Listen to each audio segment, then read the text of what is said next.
Thank you all for coming tonight. My name is Amanda, and I'm a part of the Social Enterprise Association at American University. And we are very excited to have Dr. Zachary Kaufman here to speak to us a bit today about his new book, Social Entrepreneurship in the Age of Atrocities. And Zachary has a vast array of experience in many different fields. He has worked as a pro bono counsel for Ashoka, which is a leading social entrepreneurship organization that supports and identifies entrepreneurs from all around the world. He is currently a fellow at Yale University and has a law degree as well. He also has a PhD from Oxford University in International Relations, where he was a Marshall Scholar. And as I mentioned, his JD was from Yale Law School. He was also the founder and president and chairman of the board of directors for the American Friends of the Kigali Public Library, which is a testament to his dedication to social impact and social entrepreneurship, as it was the first public library in Rwanda. So that's pretty awesome. And he also serves on the advisory board of another fantastic social enterprise, Indigo Africa, which empowers women. And is also on the American Planning Board of Humanity in Action, and serves on the Washington Lawyers Committee of the United States Holocaust Memorial Museum. So please join me in welcoming Dr. Zachary Kaufman.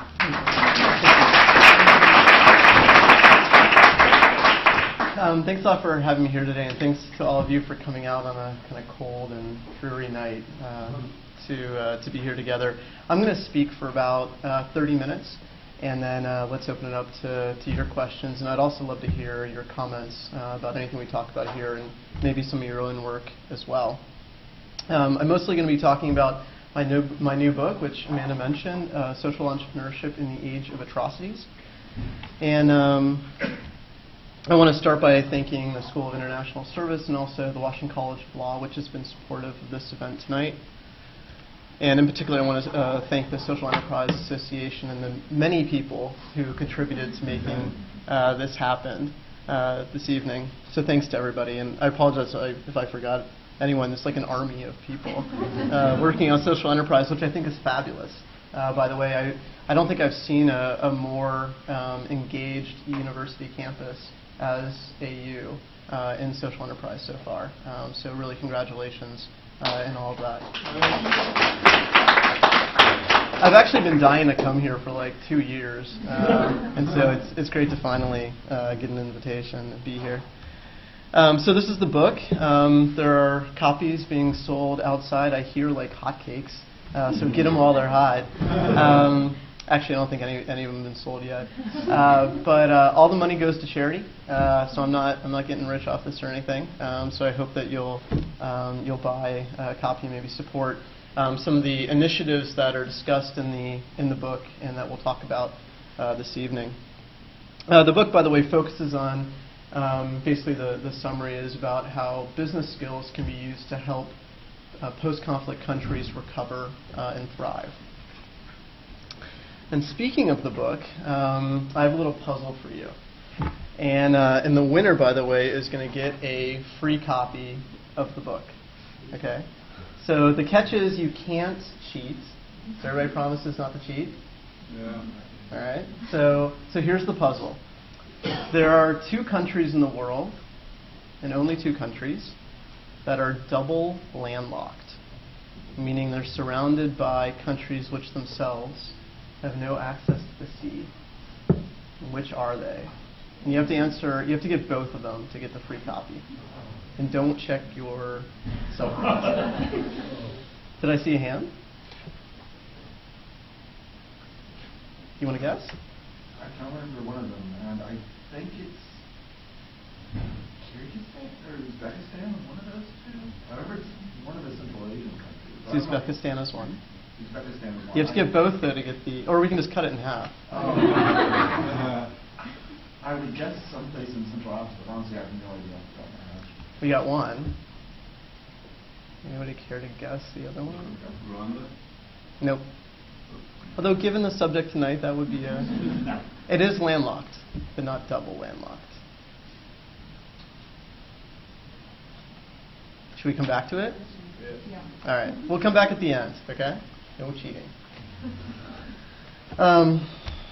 So are there other social entrepreneurs here? I mean, I know this association's pretty big, and I'd love to hear what you're doing after the event, so if you don't mind staying for a bit. Yeah, did you raise your hand? Yeah, but I'm also in the social enterprise program. So. Okay, that's what I mean. I mean, are there other people here who are doing it? I'd love to hear what you're doing, if you wouldn't mind hanging out for a bit. So what we'll do this evening in this kind of time is to start off by just describing and a little bit about social enterprise. I know all of you are experts, but I know that there are also some other people new to the field in the room. So just all get on the same page. And because there are actually debates in the field, even the term itself is sort of contested. There's no consensus on the definition. I'll sort of explain what the definition and what I sort of think. Then we'll launch into a case study library that Amanda had mentioned, and the reason really why to focus on at least one case study is, those in the practices of social entrepreneurship are difficult to generalize, and in part because of a broad field. So I thought I would use at least one case study to illustrate some of the principles. I mentioned this other social enterprise special to me. It's called Indigo Africa. I'm not really going to much tonight, but I really just wanted to highlight it for you. Basically what we do is we work with collectives of men and women artisans, both Hutu, which are the former ethnic groups, and they produce textiles and other merch that we then market and sell in the way Polo Ralph Lauren, Anthropology, J. Crew, Nicole Miller. If you're thinking about presents for someone for Valentine's Day, I highly recommend them. And all the money goes back into the collectives for skills training, education. So check it out if you can online at some point. Profiles. Also some of these other social enterprise, Americans for Informed Democracy, there's for Sierra Leone, and others. We won't be able to talk about them. So what exactly is entrepreneurship? The term, has also been called other things, called social enterprise, or social innovation, and social venture. And Nick Kristof even called a type of yourself foreign aid. Bill Drayton, who's in the bottom right corner, I'm sure know, is often with coining the term social enterprise 20 years ago. And I think we're very privileged to know Ashoka's global legal director, Jonathan, if you wouldn't mind raising your hand in the back, with us here tonight. So if a lawyer or just another person interested in this, I recommend speaking to Jonathan after the event about what's going on at Ashoka. And so Drayton was a former management at McKinsey & Company and then worked for the Environmental Agency. And then to found Ashoka in about 1980. Today is the premier association of leading global social entrepreneurs. And these social entrepreneurs, social enterprise itself, also have sort of others. Sometimes they're called social innovators, change agents, or change makers. Even this fun term that I hear, philanthrocapitalists. One of the more exciting terms, I think, for it. And so there are some sort of prominent examples in history. Susan B. Anthony is widely known as one of the early social women's rights leader. There's the environment, David Brower, the conservation Muir, the education philosopher Mary Montessori, and these are some of the people throughout history that Ashoka cites as embodying epitome of what it is for entrepreneurs. And so Ashoka, a following description of social entrepreneurship, is a powerful force for change in the new idea in the hands of a leading social entrepreneur. The job of a social entrepreneur is to recognize our society is stuck and to provide ways to get it unstuck. He learns what is not working and solves the problem by spreading the solution and persuading entire cities to take new leaps. Entrepreneurs are not content just to give a fish or to teach. They will not rest until they have revolutionized industry.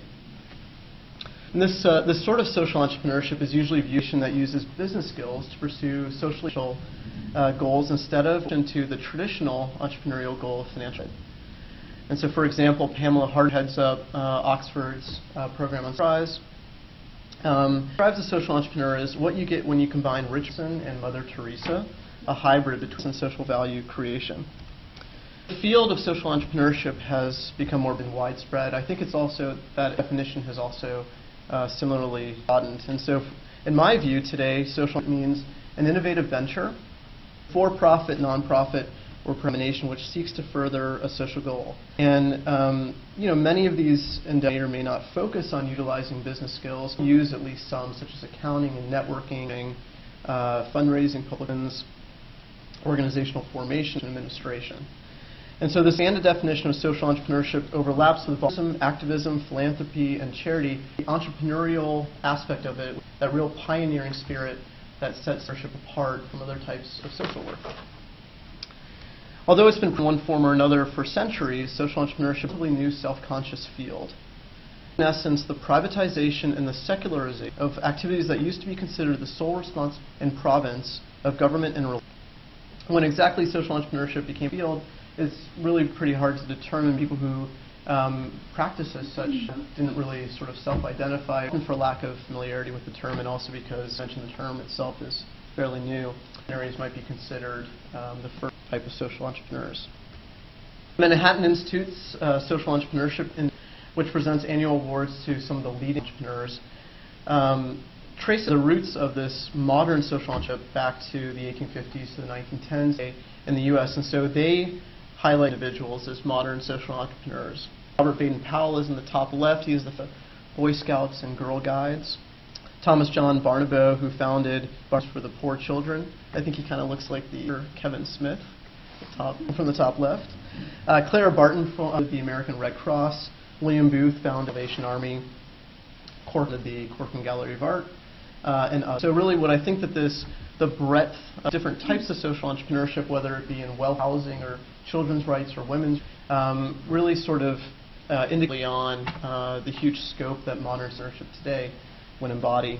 And that modern social entrepreneurship could be considered with Dr. Muhammad Yunus and of microfinance, which he developed in Bangladesh in the mid-1970s and when he founded a bank.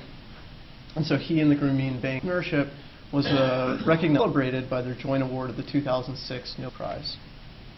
Today, there are numerous organizations and foundations and institutions, publications, websites, conferences, and competitions dedicated to the field of social entrepreneurship. There are lots of wealthy and famous individuals who are also pretty social entrepreneurship today, whether by establishing foundations or so on.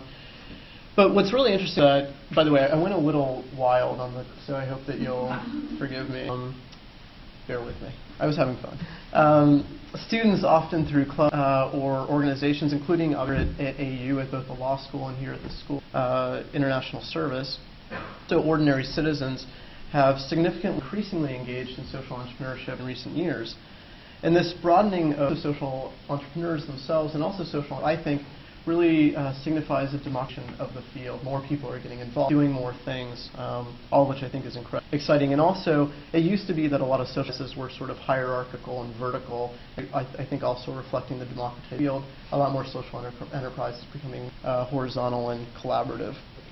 This is not to say, of course, that social entrepreneurship is free from controversy. There are quite a few and quite serious ones. One is that we must be realistic that there are unintended consequences. I confront working in developing countries that perhaps tensions might have some problematic effects. The flip, of course, too, is that a project work on might have an unintended positive as well, which is sort of interesting.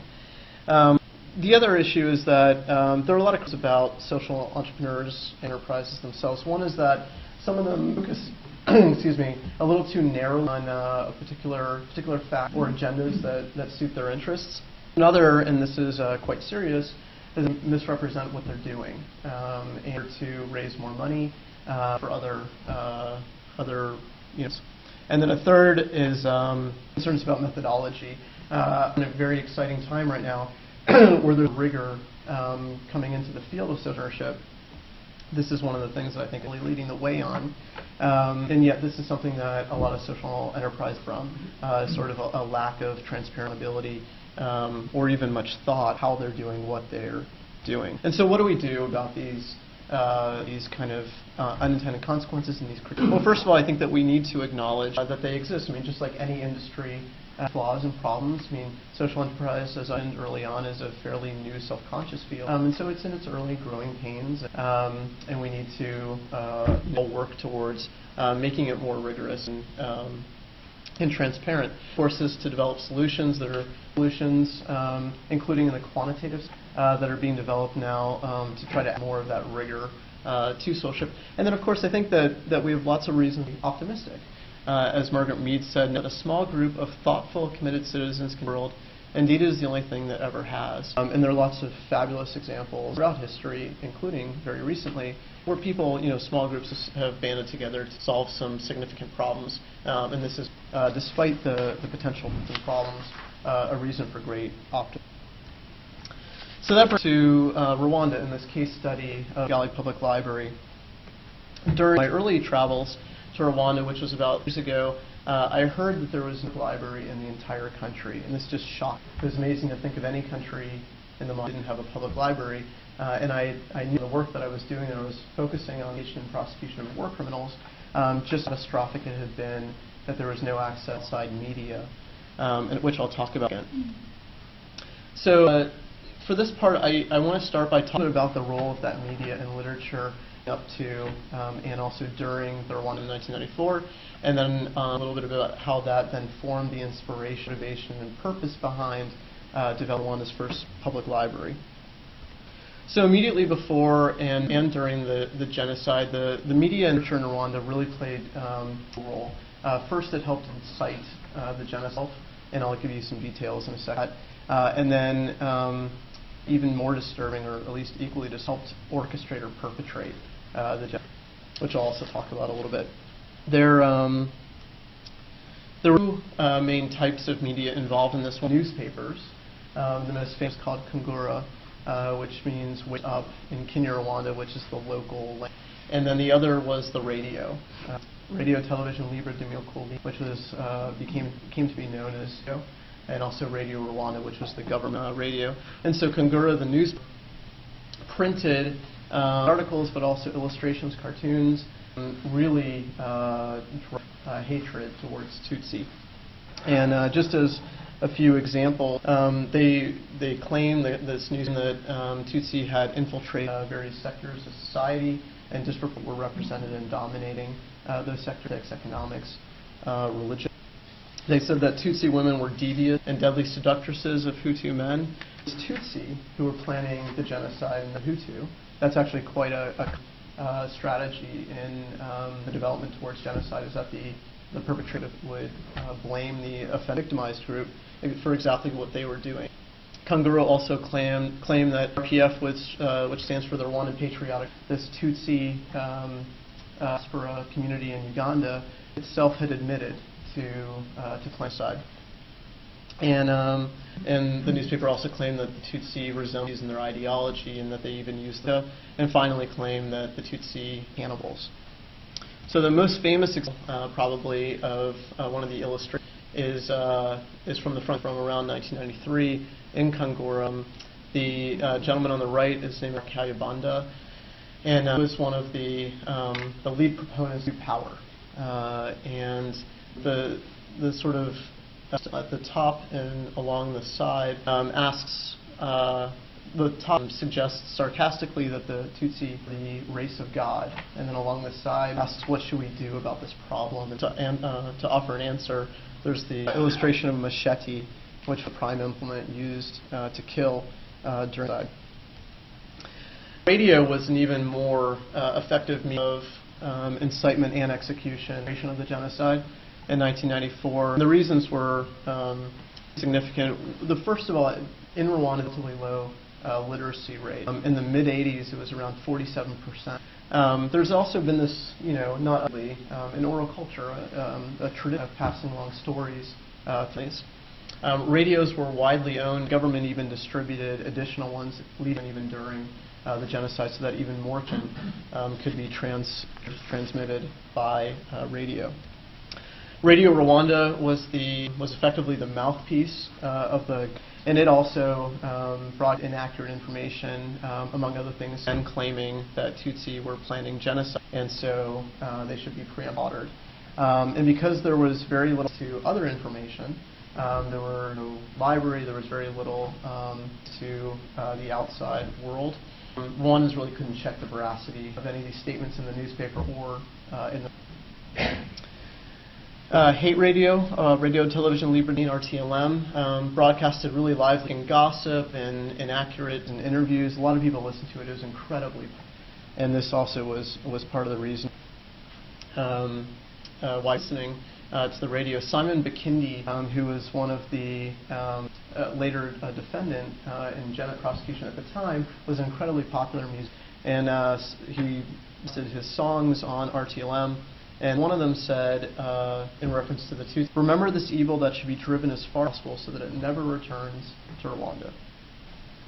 Before 1994, which was the day the Gen started, RTLM actively incited the violence. So RTLM dehumanized and demonized Tutsi. I wanted to give you an example of some of the things that they were saying on the radio. It's shocking. These are quotes. "They, the Tutsi, look hideous with their bushy hairs that are full of fleas. They look like animals. Actually, they are animals. The Tutsi cockroaches are bloodthirsty. They dissect their victims, extracting their vital heart, liver, and stomach. They are main cockroaches. The Tutsis are ferocious beasts, the most vicious of hyenas, more cunning than the rhino. The Tutsi have always been evil. They may smile and wink, but they will children away. We can't let Tutsi attack our country. I'm ready to stand up and fight using everything. We must take sticks, clubs, and stop them from destroying our country." RTLM exploited the ethnic tension that had really been caused or at least exacerbated by the powers, the Germans and then the Belgians, in order to provoke this slaughter that occurred in '94. Ultimately, when Habyarimana, when his plane was shot down on April 6th as he was returning peace negotiation in Tanzania, RTLM immediately the RPF, Tutsi group. They broadcasted, "The cockroaches' cruelty is irreversible. The only remedy is extermination. Kill them all, take them out." Beyond inciting the genocide, it was instrumental in orchestrating these. So after the genocide erupted, radio became even more a source of information and analysis for Rwandans than before that, in part because things were even more cut off people were even more because of the conflict and inhibited travel, access to outside media. Also, the government told Rwandans to listen to the radio broadcasts, and the radio itself urged to kill Tutsi. Example, "The graves are not yet full. Who is going to do good work and help us fill them?" They also directed listeners to construct in a search for Tutsi generally, and then specifically named individual places that they were running to and hiding, so they would be targeted. This all led to a fascinating and really precedent case before the UN International Criminal Tribunal. It's now known as the media trial case. There were 3 who were jointly indicted and prosecuted between 1996 and 1997. The tribunal, by the way, is in Tanzania. These individuals were Jean Bosco Barayagwiza, Nahimana, and Hassan Ngeze. Barayagwiza and Nahimana were the co-founder officials of RTLM, this hate radio, and then Ngeze was the founder and editor-in-chief of Kungura newspaper. They were each convicted at trial, and the trial judges stated, "Without arm, machete, or physical weapon, you caused the deaths of thousands of innocents. This case raises important principles in the role of the media, which have not been addressed at the level of international criminal since Nuremberg. The power of the media and to destroy fundamental human values comes with responsibility. Those who control the media are accountable for consequences." On appeal, the convictions were overturned, but they were each sentenced, including for direct and public incitement to genocide, manipulating the media. So all of that's sort of the background, the inspiration for this project. There's actually quite a lot to be out about. Not only were Brian Ngeze and Nahimana convicted of various media incitement violence, but also there's been an upsurge in the literacy rate for various reasons. I mentioned before that there was a 40% rate in the mid-1980s. Now there's closer to about an 80%, almost in literacy. And I think that we have hope is that there's an out library in Rwanda. I started working on it in 2001. It took over 10. We finally opened it this past in an inaugural ceremony. This is a picture from the children's room inside the now functional library in Kigali, by the way, is the capital of Rwanda. They're really more than just buildings. I've avoided this inscription over the door of the library at Thebes in ancient Greece, which said we're medicine of the soul. And so even 2,000 people really understood just how reading and literature, the development of a healthy democracy. Andrew Carnegie, who's credited as being the founder of the modern free public, said, "There is not such a cradle of purity upon the earth as the free public library. This letters where neither rank, office, nor wealth receive consideration, where all men are equal." Our purpose here, especially in a city that had such atrocious and violent ethnic conflict, was to make this institution accessible and free to everyone, regardless of what group they may have come from.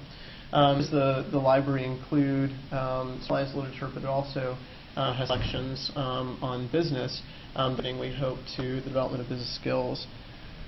In addition, we have sections on Rwandan literature and culture, and given the problematic past of division in the country, we hope helps to build a common national identity. The real focus in many ways is children in the library. I'll show you in a minute a little bit of the facilities. Given, of course, that children of this country, this should really be our priority. We knew from very early on that, especially children, there was a really young Rwandan boy who's about 12 who came into our office in Kigali, and one Rwandan franc, which is about a tenth, and he said to help build my public library. This is the architectural plans were for the rendering in around 2001 when we were just starting and really know what we were doing. Let me show you a little bit about sort of progressed to look like over time. The nation being built. We're starting to see the frame take shape. Rwanda's climate is such that you can year round, and also as you raise more money, sort of build in stages. So this what sort of took several years. This is now the full of the library. So hopefully it starts a little bit like the architectural rendering the first year. This is what the library looks like today. This is on the left-hand side, with one laptop per child, which is now distributed something like 300 laptops in all throughout. They've got sort of a room to them, and it's in the sort of low wing right there. Another side view of the walking in. This is looking out, and the building that you can sort of see in the background is the U.S. Embassy. We are right across from them. Their view is to look at us. Early on, unfortunately, they weren't a donor. Now they have an American corner of the which is fabulous. They brought in many more books, also running like SAT classes in there and doing lots of other stuff, which is fabulous. There's also a French corner from the French. This is what the lobby looks like. There are reference computers in front of the elevator shaft, periodical stands across from them. A lot of people in the genocide were severely injured, and so we were really sensitive to the idea that this needed to be fully accessible to everybody. That's the elevator. Is looking up. In the distance, you can see part of the reference. This is the children's room. Those chairs are incredibly comfortable. I'd actually never seen them before, and the kids love them, so it's good. This is the computer club is dedicated to for the children. Actually, the one laptop per child area is also for children too. This is the kids hall where we run various programs like storytelling. A lot of children come on those, and a lot of people come to volunteer to read. We're also now showing movies and other things. This is the main computer cluster, 35 terminals. The entire area is also wireless. So between one laptop per child, the American corner, the French corner, the kids cluster, I think there's now 100 computers in the library. This is the nonfiction section. This is the atrium looking down. This is the main reading hall. I think it's got a really beautiful view in the background. This is the rooftop cafe. We didn't realize how popular and so it turns out people reserve it now for events, which is great. Now a revenue stream for us. We also decided after that people really loved it, to build exterior stair so that it can still be open after business hours for the library itself.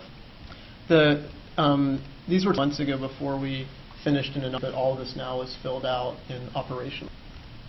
This is the fiction area, or part of the fiction area. If you're Harry Potter, you can probably spot this book. This is more fiction. Most of the library is quiet, and so we've got dedicated meeting rooms to come to discuss. We have a young adults section as well. This is the atrium back up to the main floor. We've got a few of these meetings. This is a multi-purpose meeting room that can about 60 people. This is this interesting sort of interior bridge over to the reference, and this is that reference area. And then this is walking out, and that's the U.S. Embassy across. So back to the puzzle, if you didn't cheat. So does anybody have another besides Uzbekistan as the second country that is double land? Congo? Nope. It's not in Africa. Yeah. Nope.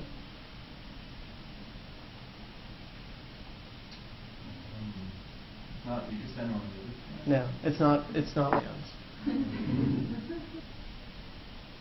Bhutan? I used to live, by the way, at Bhutan. It was my in grad school. So again,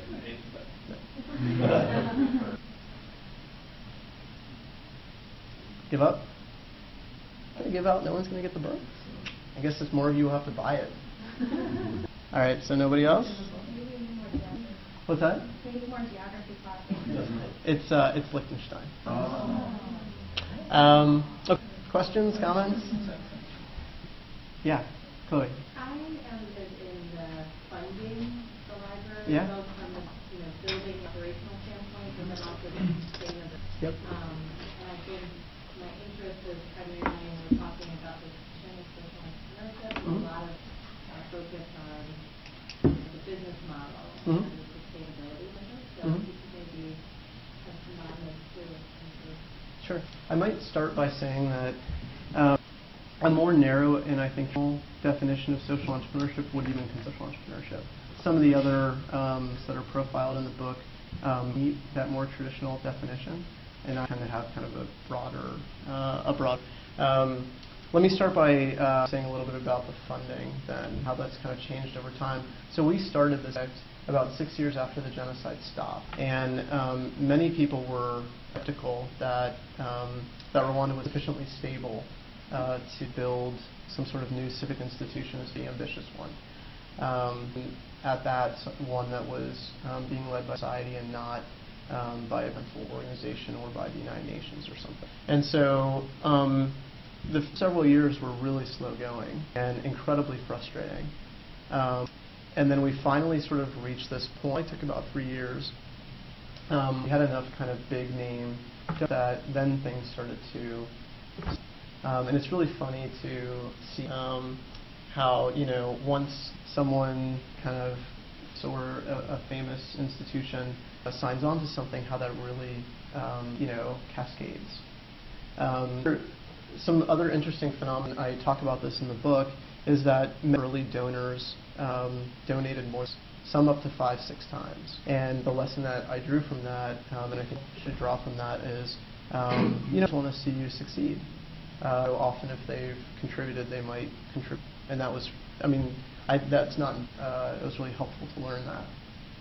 So there are 5 categories of, there's intergovernmental nations, there's governments, corporations, nations, and individuals. The intergovernmentals that donated were, for example, the European Union. The Union actually gave the money to the foundation. The governments that have donated, especially early on, were the governments of and Switzerland. I can't remember. The corporations did Boeing for some random reason. Very grateful. I know this is recorded. Thank you, Boeing. It was really sort of a surprise. I would sort of categorize these into those donors that have an obvious connection to Rwanda or to genocide, literature, and those that don't. It was just kind of surprising. And so, when you're fundraising, go for the obvious or the connected targets. And we did that early on. I mean, we had sort of phases in which we would hit various of these categories. Governments that might be related. And I mentioned that Belgium, for example, had been a car in Germany as well. And so, those are some you would probably want to reach out to early. Boeing has no clear, at least not to me, connection. Neither, by the way, does the corporation, and yet they were an incredibly generous funder. Some of the foundations that donated are not surprising. The Fosse Gorilla Fund International. If you ever have been to Rwanda, or if you chance, I highly recommend going to see the silver gorillas. They're spectacular, and it's really the Verdens is one of the only places in the world you can see their habitat. And Diane Fosse actually quite literally gave her life helping to conserve them. So as part of the purpose of the library is to teach about conservation, make environmental literature also accessible to the public. The Diane Fosse Gorilla Fund did have a real connection. And we've also had others who donate, also probably for environmental reasons. And then lots of individuals who worked or have some sort of connection to Rwanda did so incredibly generously. I mentioned that one revenue stream is the cafe. That's enough to sustain the library. The donor to the library, although this initially is the government itself, Rwanda. They obviously have a very clear interest in seed. In fact, they've sort of that beyond. They've embraced this institution as kind of the cornerstone of what is an ambitious public proliferation throughout the country. The Rwanda Library Services. The KPL, the Kigali Public Library, is now the king of that, and so the government of Rwanda has given us amount of money, and they've pledged to continue. So while it is not a business that is sustaining, and therefore perhaps does not play from sections as a social enterprise, if you take sort of the broader view, something that was innovative at least for this, and used various business skills for a mutually beneficial cause, at least it might qualify in that. Tell us the story of the book. How did you decide to write it? Sure. And how did you decide who would be included? Thanks. So I really have much to read when I was starting this. I was in my early 20s, just gotten out of college, and I was working for the U.S. government and working on war crimes issues when I began traveling to Rwanda. And it just seemed like such an odd thing to do was to build this library again, given the say I offered about how media had really been a contributor to the genocide. So not really having much to read, I'm sure I and my colleagues had a ton of mistakes, and maybe that's why it's part of the reason it took so long, maybe 10 years. This is probably part of the story.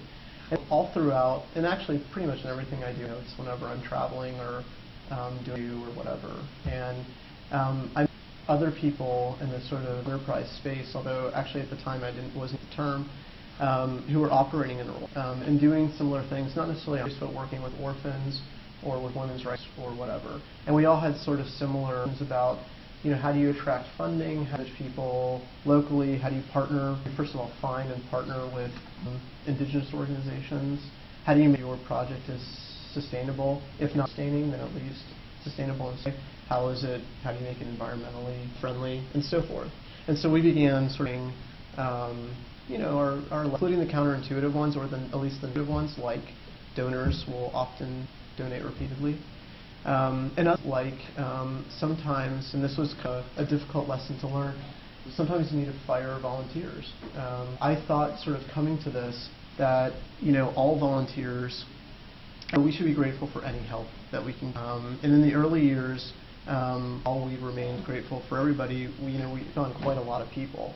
And it takes a lot of time to kind of ramp up, to get on the same page, to train them. And it further turned out that some people went for sort of mixed motives. Maybe they had a significant other who was interested in certain for that reason, but then when the relationship soured, also left.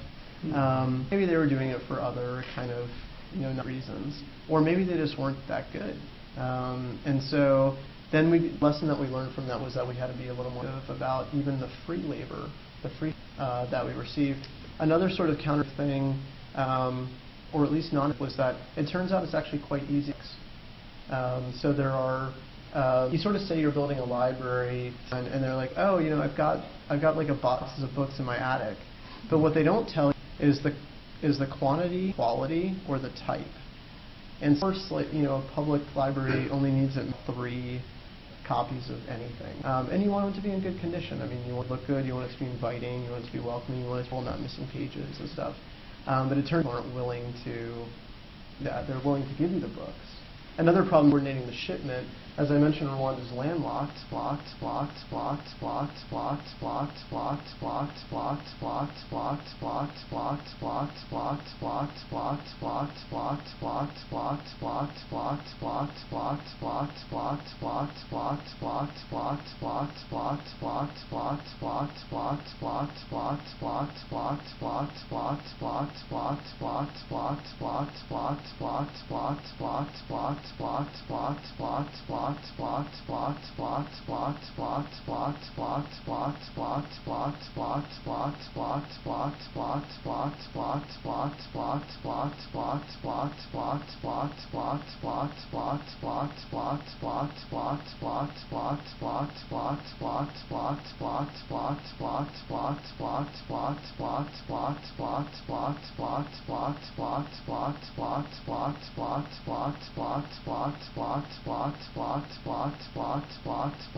So then you got to coordinate shipping vehicle, like a big tractor trailer, ship it into Rwanda, clear customs. That whole process takes it out.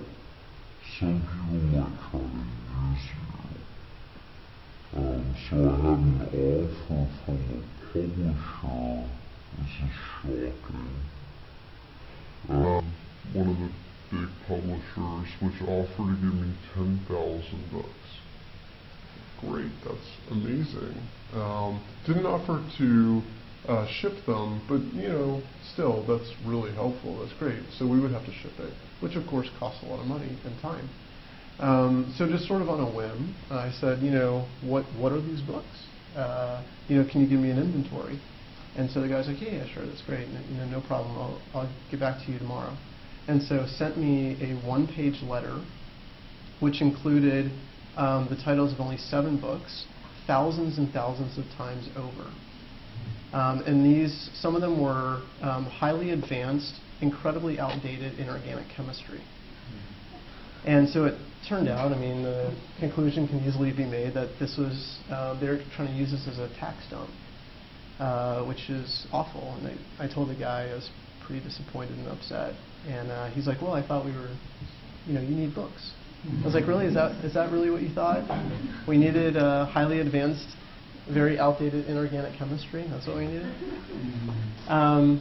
So going through this process, this is a long way of just sort of saying that there was a lot that we learned, and I learned, and others learned, and it made sense that we'd want to share this. And so in the process of working on this, I started talking to other people who were kind of doing some similar things, especially in post-conflict areas, as that's a particular context that requires a certain approach. And it has certain challenges that are different than if you were to do a social enterprise, for example, here in Washington. There's some similarities, but there are some crucial differences. And so, a few years into it, I said to these new colleagues that I'd made, why don't we just all kind of write it down? People, we all lamented the fact that there's nothing for us to read. Why don't we leave something, something that we can share? And so that was the inspiration for the book. And the way that I found them was really just kind of working in the space. A lot of these folks were also classmates of mine in grad school and law school, and we kind of, found each other because of our mutual interests. Yeah. What are some of the funders concerned? What will happen next? Going back to the sustainability question, we'll build this great building if we get there, and then what's going to happen next? Like, what are the next steps? And then, are you or anybody else in the board concerned about the involvement of the government in the funding, given the history that you just told us? Yeah. So I'll start with the first one. People were really concerned. As I mentioned, it started just 6-7 years after the genocide, and part of the reason that we didn't get any funding or very little in the beginning was because people were so concerned. Some people even took it to really inappropriate level of making jokes about it. If you build a library, what are Rwandans going to do with it? Are they going to bash each other with the books and kill each other, or paper cut each other to death? Which was very difficult to hear. And then, in addition to that, there were more legitimate concerns about, what is the sustainability? This isn't a business. How are you going to keep generating funds to sustain it? So, yes, it was a real concern. Our answer to that initially, before we sort of developed this ongoing relationship with the government, is we would continue to fundraise. And who knows what's going to happen? There's always a possibility the whole thing will be an utter and total failure.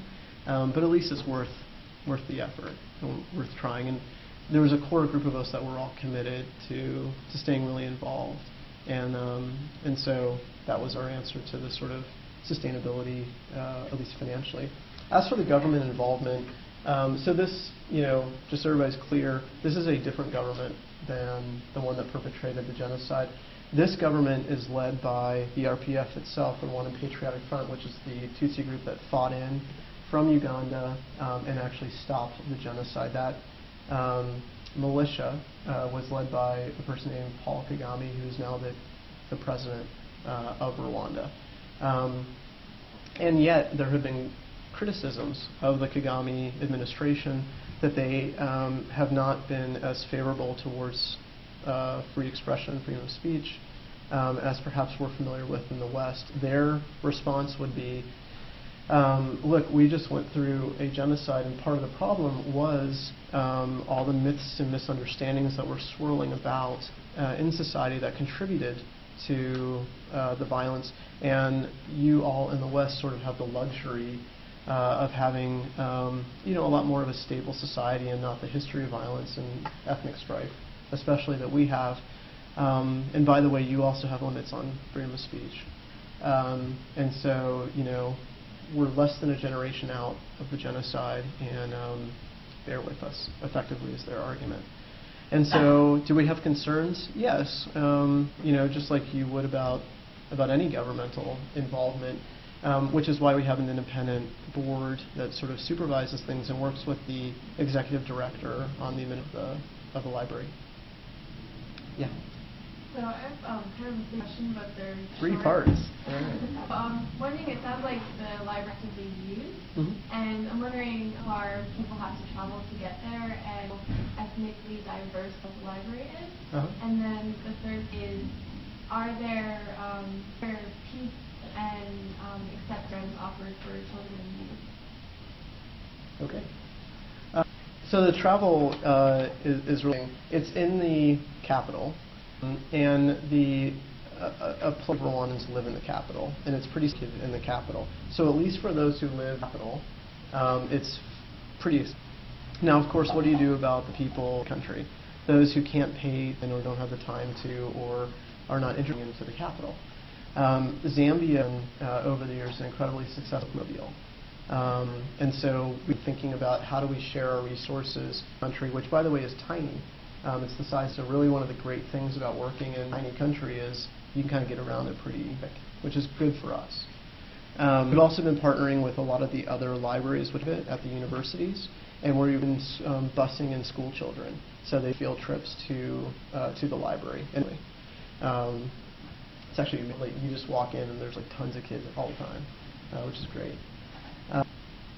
So, you know, travel issue, we're still, how do we share the resource more? And I think we're going to, I mean, public libraries are popping up through this Rwanda Library program that the government is running. And because we're so large, we'll probably continue to share resources with them. And then we've also been talking about the of exploring a bookmobile as well. About the ethnic diversity of the clientele, it's a little passe. I don't know maybe what word you might use. Ask people nowadays which ethnic are. Actually, if you go back quite a ways, whether there really are significant differences in the ethnic groups. Hutu and Tutsi have intermarriages. They share a language, culture, religion, and you know, it was really the sort of colonizers came in as a Hamitic myth that they had also implemented on Jews. The idea that the measurements of your nose, you know, if they were a certain width, would indicate or a certain racial subclass, or that, you know, the size of your head, the head, or the proportion of your head to your that might indicate, you know, whatever. These were all imposed on these ridiculous pseudoscientific techniques were imposed on Rwandans, and to ridiculous ends too. It would often determine that siblings were ethnicities, which of course can't be the case, and other, you know, and that share of a different ethnicity than their parents. And so for all of these reasons, and also because of how much the sort of ethnic, such as they might have been, were manipulated, today, you know, there's that we're sort of all Rwandans, and so we don't track that, and I'm not sure it's even to do it anyway. In terms of the sort of programming, because we only opened in October, we're still ramping up. I think it's a great idea. Now that we're interesting, when you're applying for grants, a lot of foundations and governments make a distinction in mortar projects and programmatic. It turns out that many more are available for bricks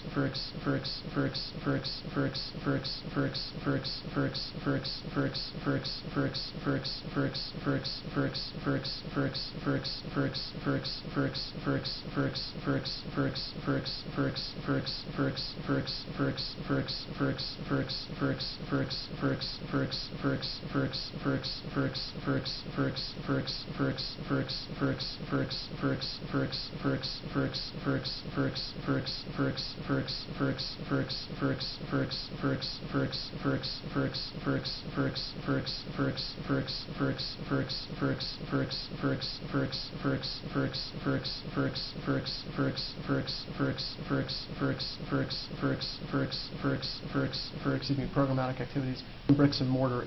This is also part of the reason why it took us such a long time to build the institution. There are various grants available for just the sort of programming that you're mentioning, and we're in the process now of applying for these new sources of funding that weren't available to us. They weren't relevant during the building phase, and so yes, we're really interested in ramping up the programming now, including on peace initiatives. Yeah. So I remember in one of the pictures you mentioned the Harry Potter book in the library. Yeah. And you received a lot of donations from the West. Uh-huh. Do you have like an initiative to put more literature of the region? So that, and how do you go about doing that? Because logistics might be easier, but maybe books are less plentiful. Okay, so Kinyarwanda is the local indigenous language, and as I mentioned, there's sort of been this oral tradition. So there hadn't been that much produced in Kinyarwanda. What does exist, yes, we've been making a concerted effort to collect it and showcase it.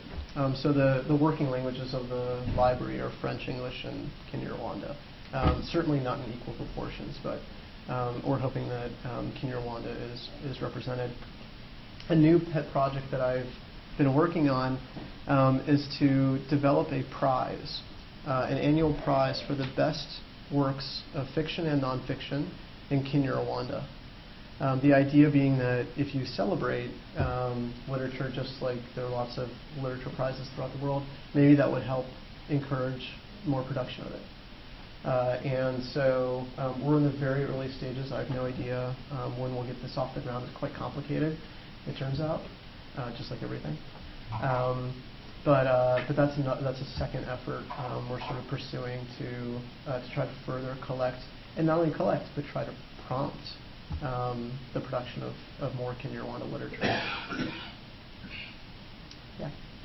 I just have a question about, do you have any piece of advice for the social entrepreneurs in the room, and the entrepreneurs, but not entrepreneurs, from your book and from your personal experience that you've taken and could share with us?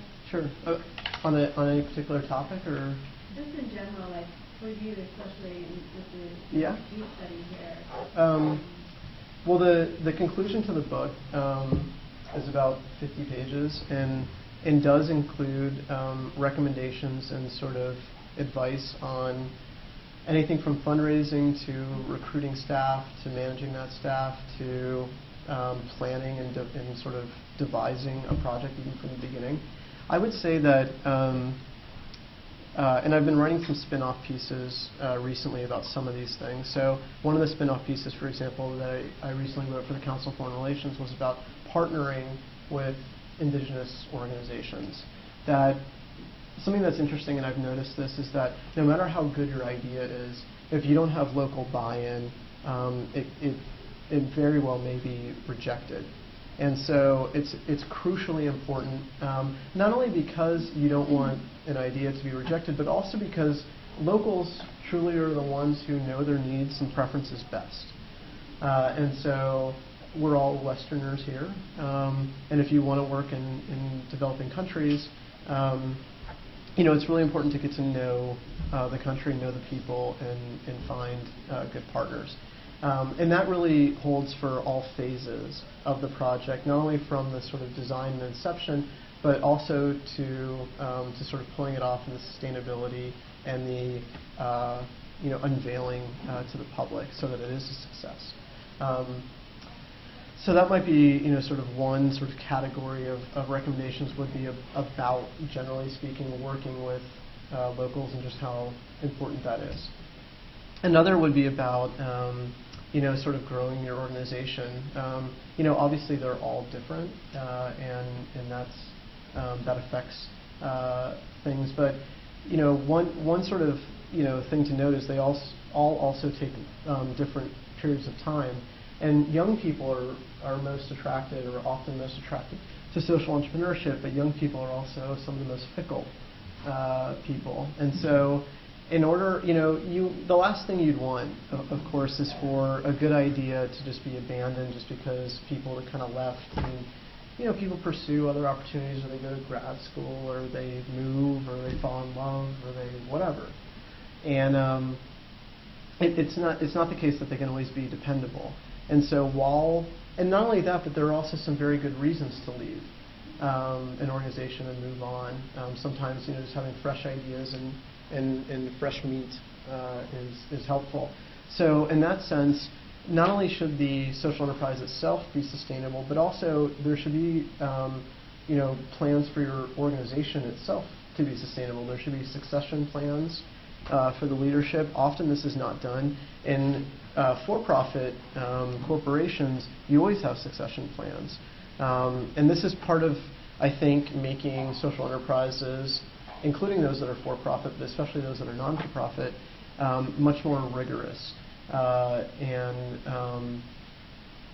it is that you need to basically treat it more like a corporation, more like an efficient corporation, including succession plans, and also, as I mentioned before, even if they're non-paid.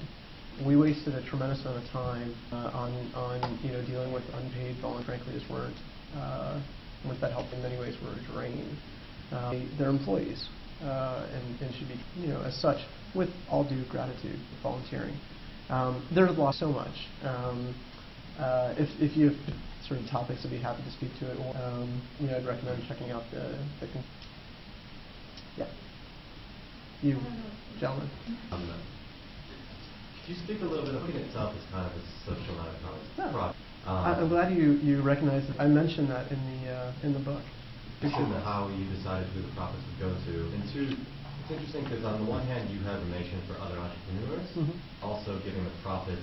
How do you balance when setting a price point or something like that? Point of the book? Yeah, like, do you have any control of that when it's kind of your profit but then giving it away? How do you use that? Okay, so the cost of the book is entirely set better, unfortunately. Interestingly, if you tell a book publisher, this is a book, and also for my first book, I gave all the money as well. If you tell the publisher that your deal usually increase the percentage, at least in my two experiences, of the money that you get, you then of course pay it forward. But it's actually sort of interesting to know that because more out of the price. So unfortunately, the price is entirely set. Publisher, and actually in some ways I've been a little bit the paperback $5, I can't lower that at all. The hardback is $150, and the electronic, which my publisher refuses to sell on Amazon, and only does through, they don't like the terms of Amazon's electronic. The book itself in paperback is available through Amazon, but not the electronic version. That I think is like 30 or so. That's just really, really high, right? With my first book, it was a different publisher. That one was Corsi Press. They're a little more global. They have African publisher partners, and so they did agree to sell a reduced version to local publishers in Africa. This publisher doesn't do that.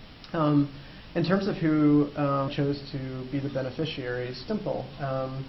Half of the money is evenly distributed amongst the enterprises that are profiled in the book, at least those that continue to operate. The forward was written by Bill Drayton, the head of Ashoka. Ashoka gets a portion. The afterwards was written by Cheryl Dorsey, the head of Echo, so Echo and Green gets a portion. And 8 profiled social enterprises, 6 of them to operate, so that's the other 6. The other half of the profits go to an and her name is Artemis Crystal. She was my classmate in college and had stayed on to do a PhD in comparative literature. She took a leave of absence to go to work on one of the social enterprises profiled in the book called the National Vision for Sierra Leone. It was an offshoot of the Truth and Reconciliation Commission. While scouting exhibit site for the National Vision, she got into a massive accident, went through the windshield, wasn't wearing her seatbelt, hit a concrete barrier with her head. Jonathan, her next Thursday, come back to Yale for the first time in 8 years. She suffered head injury, medevaced to Freetown, the Sierra Leone, and then medevaced further because they couldn't take care of to France, fell into a coma and some damage. She's now severely impaired, and her family has virtually gone bankrupt on paying for her medical costs. Decided that as the inspiration for doing the project, dedicated the book to her too.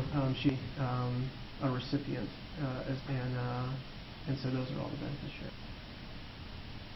Yeah. So my class are currently in a class in the social orientation and of course on social innovation. We're studying about inequalities that are necessary to lead change. So I was wondering if you could sort of speak to what are the attributes, skills that are most necessary for a leading investor, and if you think that there's anything more specific to social entrepreneurship as opposed to something like for-profit world. Sure. Great questions.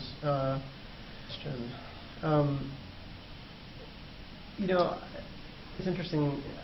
Again, maybe because the definition I use is so broad. There are lots of different kinds of leaders. I know it's completely unhelpful. that are effective in social. I guess maybe some of the common threads would be the following: driven by purpose, and so there's the you are inspired by something, and that translates into an idea. It's really more the issue, I think, that matters. If you're really committed to the plight of women in a particular context, that actually could generate lots of different ideas. But it's the purpose that you to want to solve, or at least a mirror situation. So I think purpose-driven. A second is writing. Many are really to be in a great institution, coming from great families, great able societies, and maybe want to keep it that way. And too few people are willing to venture far afield, both literally and figuratively, to work on new or different things. Especially when it comes to maybe some of their own money, or maybe venturing into play dangerous, and working with people who might appear to be a little. And so I think that certain problems require, a pretty high level of acceptance. Another characteristic or quality I think would be creative. A lot of I'm really impressed by all the time. People are coming up with all sorts of crazy ideas that you just would never have thought of, and it's amazing. This building a library is probably the least creative thing. Maybe I'm just not that creative. I don't know, but it's obvious stuff like just build a library. But some other ventures are incredibly innovative, and that's really inspiring. So I think that's an important quality. And maybe one would be patience. There are so many times that I and others write about their projects in the book. I felt like giving up. I mean, there's a zillion reasons to buying on something, whether it's just taking time, or people say it's stupid, people say it's counterproductive, or it's unhelpful. And having patience, and also I think this kind of purpose quality too. Believing that your idea is good. All this stuff also relates to just traditional enterprises too. Sort of not no matter what anybody says, within reason, pursuing something a lot of time. So I don't know. I've read a lot of books on leadership, and I'm always struck by that there's really nothing all that surprising. We'll talk about the qualities necessary for a leader. You know what they are. We're better at implementing them than others, and some people really have some more than others, but.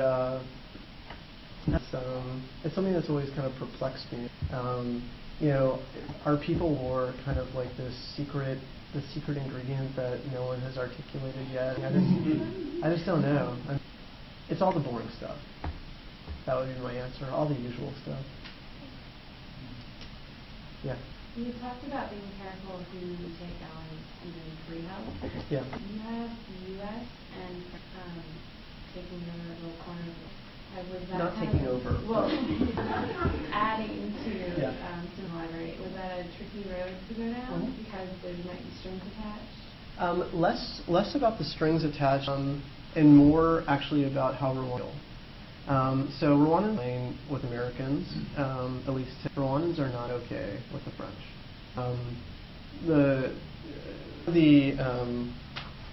One of the sort of like worst allegations against the West from immediately before and during the that the French helped to arm the Hutu militia, which is Interahamwe. And the reason why they did that, and a colleague wrote, Cambridge University wrote a book about it called Accomplice, which is excellent and encouraging. The reason why perhaps it was because the Hutu are Francophone largely, and the Tutsi are largely Anglophone. And in the 70s, 80s, 90s, when France was losing a lot of its imperial power in Africa as civilization proceeded, the allegation continues that they wanted to hold on in various of Africa. And so it was widely the Francophone were battling with the Anglophone too, and the French wanted to see the Francophone group win.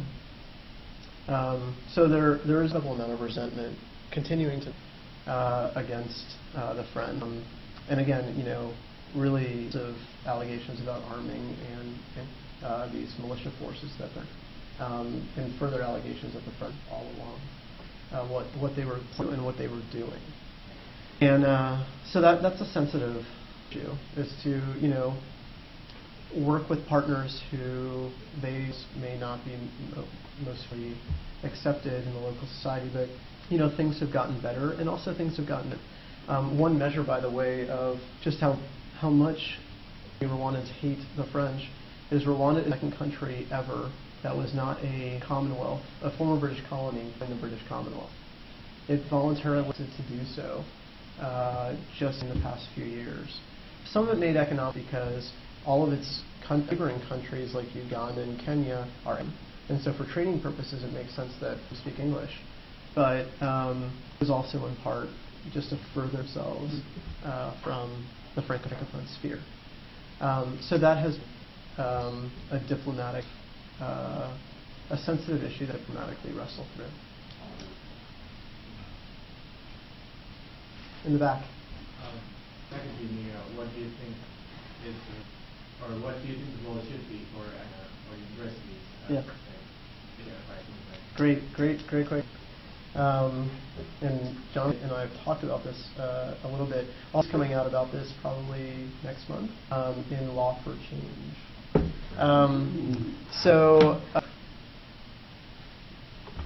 I don't even know where to start. I'm so excited about it. In part because, as I mentioned before, the field is really self-consciously new. This is precisely the most time to be, I think, an academic social enterprise. You can help develop the field, develop methodologies. The love of being an academic, which is why I chose this very month to become a full, is that you have the time to really drill down into the issues and to spend on methodologies through research. And so, again, I don't even know where to start. Let's take law schools. I'm a lawyer. What can you do in academia? You can set up clinics. Georgetown is now going to have, I think, social enterprise legal clinic. Is that correct? In the country. So even as a student, not yet as a grad, be able through academia to work on social enterprise. There are courses pop all over the place in law schools. I mean, schools traditionally had courses on social entrepreneurship, but we see them now in international service. So we're seeing them in international affairs. I've been teaching at GW for the last couple of years.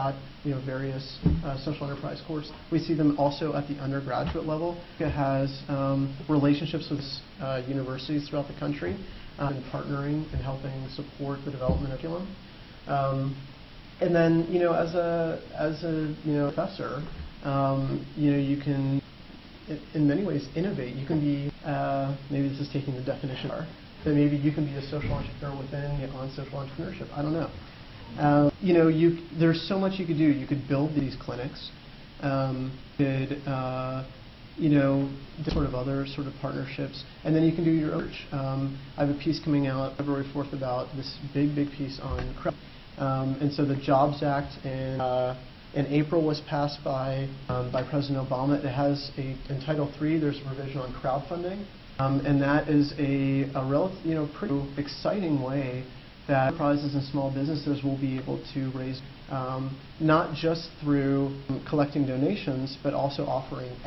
This is new, and it is maybe it requires academics to really kind of out what that will mean. Different ways that those might be fashioned, because the Security and Exchange Commission has not yet completed. So academics have been helpful in suggesting what that might look like. I think actually it's pretty, and because of the time we find ourselves in it being so early in the development of it, again, I think it's the best time to be an academic. I think we're really fortunate, students and faculty, in just right now, so that we can contribute to the growth of the field. Any other questions? Yeah. Well, congratulations on the project. Not sure. You mean in terms of social enterprises themselves, projects? So, you build a library and everybody's a library guy. So I've been asked to build big library for Palestinians. So it would be like the Palestinian National Library. I've also been asked to help a big national library for Indian. Haven't decided yet whether to sort of do that, but I might. So sort of stay in the space of library development. I'm also sort of helping with other enterprises that exist. It was mentioned before that I serve board of Indigo Africa, that sort of produces scarves and other sort of trees and home decor products in the West. I love the organization, people I work with through it, and that's something I've been spending time on. And then a lot about the field. I really want to help to the development of curriculum and in full-time academia. I feel like I can do that a lot better. You know, in some ways, I think my biggest contributions at the moment will be through in sort of writing and speaking. But I think I will always have, you know, a role in the actual practice. I think it's one of those fields that you need to be involved, you know, to continue to be fresh and innovative in what you're doing. It's sort of, you know, teaching about. So, yet. I also should say I'm always going to remain involved in library. There's a lot more. I mentioned this literary prize, and that actually takes you know, no time to sort of think through the list of it and how do you staff it? How do you staff it? What happens if some people are unhappy with the selection? You know, there's a lot to work through. The prize itself be, and also just making sure that this, you know, goes. I will be in my whole life, or I hope my whole life, and so that of course takes a lot of time. So I think we have time for one or two. Sure. If you hadn't asked one yet, go ahead. I was wondering if you have time to spread the word About the book? especially the book, because it's such a topic still, and also kind of the money will go to cause, and what is your plan to know about it? Great. So how do you spread the word? I hope you will tell your friends. Bye guys. Bye Chloe. I hope will tell your friends and colleagues about. There's also, I should mention, on the Books Companion website, there's a resources link, and it, I think, every single book on social entrepreneurship, every single network, every single academic. It took a very long time to compile. It's got something like 700, and you can sort. So I hope that people, you know, will use the book not only in terms of what's in the book itself, but also the website for its sources. There's a tour associated with the book. It turns out interesting, at least in the field of entrepreneurship, if not book. And so there's so far 30 stops. I just came back yesterday from Israel. This is to give a couple of talks. Social entrepreneurs are doing very exciting things. And so I was speaking at a law school there, embassy, with Israeli social entrepreneurs. On Wednesday, at Fordham Law School, on Thursday Law School, and a few others. And so the sort of includes law schools, business schools, and other, like the department is interesting. That's how I'm trying to promote. One more. Yeah. I was wondering if you could speak personally and kind of just tell us a little bit about what motivation, like, Sure. where was it something that you sought out, or did you have like a sort of like the other path? Yeah. Okay. I think it's hard to know what makes us tick. There's certainly things that have happened in my life that have propelled me to working on atrocity issues. I'll tell you what those are. I'm not sure that that's why I work on this. I think it is. I don't know. I'm not a psychiatrist or whatever, but I'm Jewish. A lot of my relatives perished. And I grew up in a part of the country that has like 0 Jews. I'm outside of a mid-sized town. And you know, a lot of people I knew, you know, thought that that killed Christ and blamed me personally. Some people spat on me and hit me. When I was 2, somebody picked me up over and smashed my head into this stone so hard that my head bled pretty badly. And stuff happened. I had a bar mitzvah, and a lot of my friends were on his. Their parents said we were going to sacrifice it, and that we wore yarmulkes to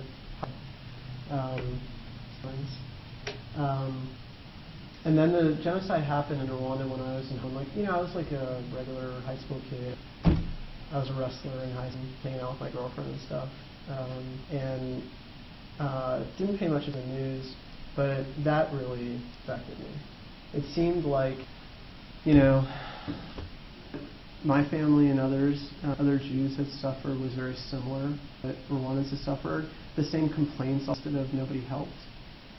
And I didn't do anything that didn't do much in college except for start to study. That I then kind of felt like it actually should be Jew, should help or the most, or some combination. There are other genocides. And so that's how I got interested, I think, in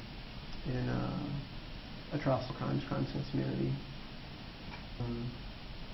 And then that led to first job, and then that led to me being in Rwanda if there wasn't a library. And then also, pretty geeky guy, so I spent a lot of time in libraries. I like libraries. They're great.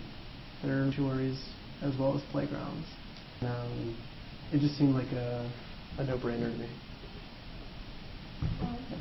Thank you so much for tonight and sharing your insights. I enjoyed it. So, thank you.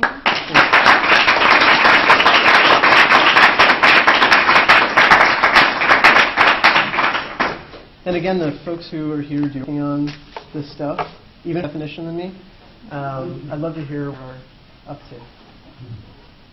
Thank you very much. What are you teaching right now? Are you teaching a course? I just finished teaching a course on transitional justice, the field of the different options that countries could choose among to deal with their past serious human rights violations. That